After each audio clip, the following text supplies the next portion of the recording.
Effectively, they're no longer in control of their environment. And athletes are so used to being in complete control of their environment. Yeah. So they've found themselves emotionally and often frustratingly so in completely different or unfamiliar places. No matter how strong you are, no matter how gifted an athlete you are, no matter how used to stressful situations, nobody's really been encountered with this type of stress, where there was this complete lack of certainty in anything around us. You have uncertainty in terms of your games and your schedules, but you also have uncertainty in terms of your health, your family members, your friends, your coaches. You also have uncertainty in terms of livelihood. That's something that we also need to understand.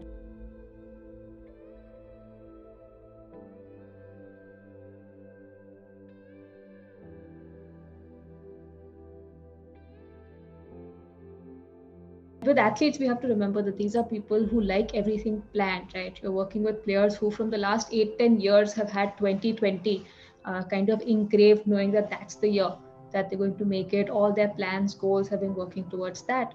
And even if you look more short term, right, the way they plan, the way they train, it's always based on a calendar. It's very meticulous, and that's how they like things. And suddenly, when everything seems to be going great, they are thrust in the midst of this absolute uncertainty. And this is uncertainty that, I mean, it's unprecedented. None of us had ever imagined something like this happening.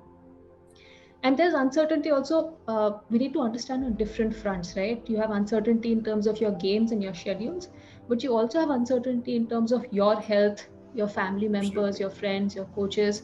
You also have uncertainty in terms of livelihood. That's something that we also need to understand, right? While there's passion and there's joy in sports, there's also that economic aspect, and that in itself has also been an issue.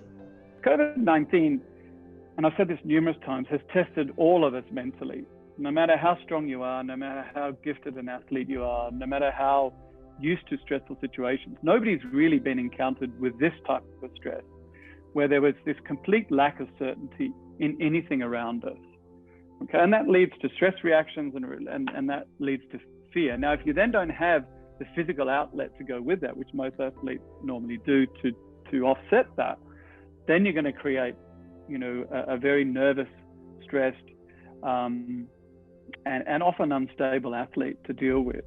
So effectively, they're no longer in control of their environment, and athletes are so used to being in complete control of their environment. Yeah. So they've found themselves emotionally and often frustratingly so in completely different or unfamiliar places. And I've always said that fear is the limiting factor to performance. Right. For most people. And we're all suddenly being confronted by fear all around us. Suddenly every environment around us, particularly in that mid part of 2020, and again recently, there's a very hostile, uncertain environment around us, and more hostile and uncertain than probably anything they've ever encountered on the sporting field.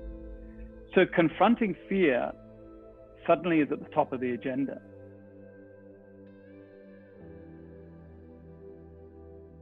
While it's an unusual situation, athletes are used to dealing with the entire home and away situation, where they're not always used to having very welcoming audience members, right? And what's important for us is to see, why am I playing, right? And players don't play to please crowds. That's not what a player is all about, right? You need to go with your own sense of purpose. You need to go with your own sense of meaning. What is it that I want to achieve? What is it that I want to prove to myself, which is going to be the key here. And I mean, there is so much adversity that's a part of sport, right? There's so many highs, lows, draws not going your way, decisions not going your way, injuries, so much can happen. And this is just one more such aspect. And if we're able to look at it like that, and we're able to plan like that, then I'm sure players will be able to sail through.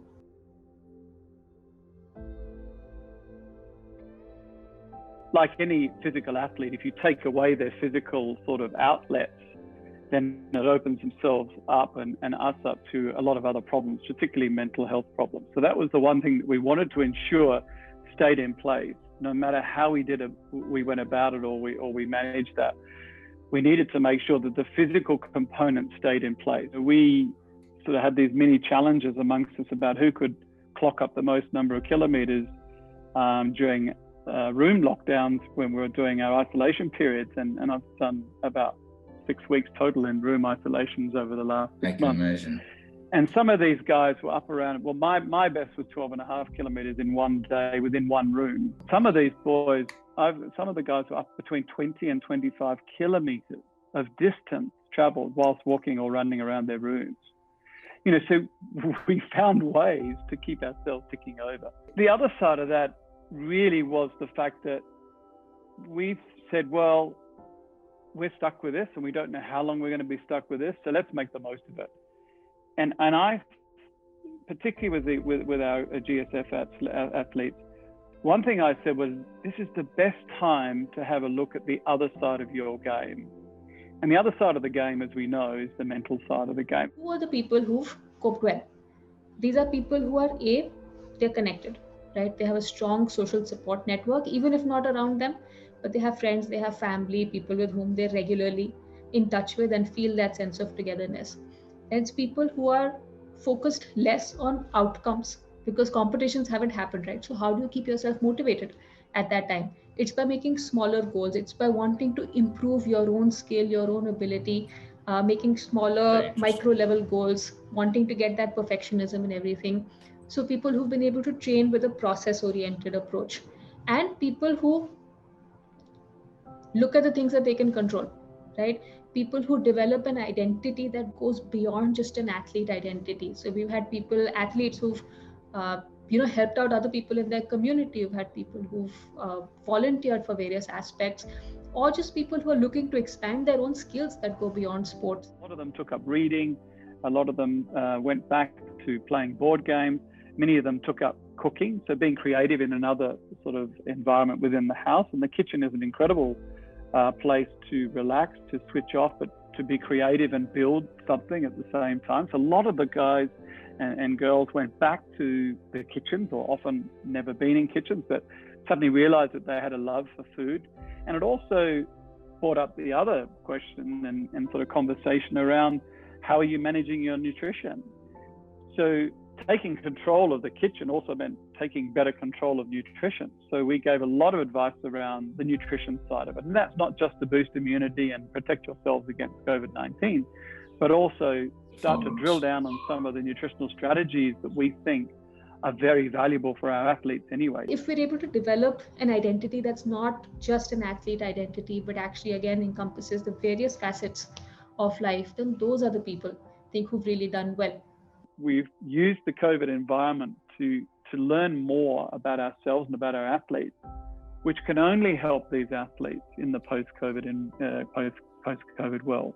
I think we're going to see some really interesting results because we've got a far more resilient, far more educated, and a better recovered, less stressed athlete. And they are some of the really key limiting performances for sport performance, of those things that I've just listed.